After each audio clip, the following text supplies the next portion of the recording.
আজকের মঙ্গল সমাচার লূক 10 অধ্যায় 38 থেকে 42 পদ। যিশু ও তার শিষ্যেরা এগিয়ে চলেছেন। এই সময়ে যিশু একদিন একটি গ্রামে এসে পৌঁছলেন। সেখানে মার্থা নামে এক নারী নিজের বাড়িতে তাকে অভ্যর্থনা জানালেন।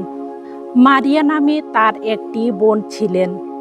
মারিয়া এসে প্রভুর পায়ের কাছে বসে তার সমস্ত কথা শুনতে লাগলেন। মার্থা তখন অতিথি সেবার বহু কাজ নিয়ে খুবই ব্যস্ত। তিনি এসে বললেন, প্রভু, এই যে আমার বোন সব কাজকর্মের ভার আমার একার উপরেই ফেলে দিয়েছে। ব্যাপারটা কি আপনার কাছে কিছুই নয়? ওকে আপনি বলুন ও যেন আমাকে একটু সাহায্য করে।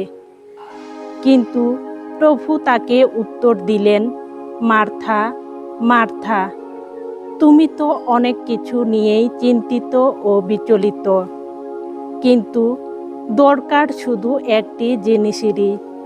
নিজের জন্যে মারিয়া যা কিছু বেছে নিয়েছে তাই সবচেয়ে ভালো, আর তার কাছ থেকে তা কখনো কেড়ে নেওয়া হবে না। প্রভুর মঙ্গল সমাচার।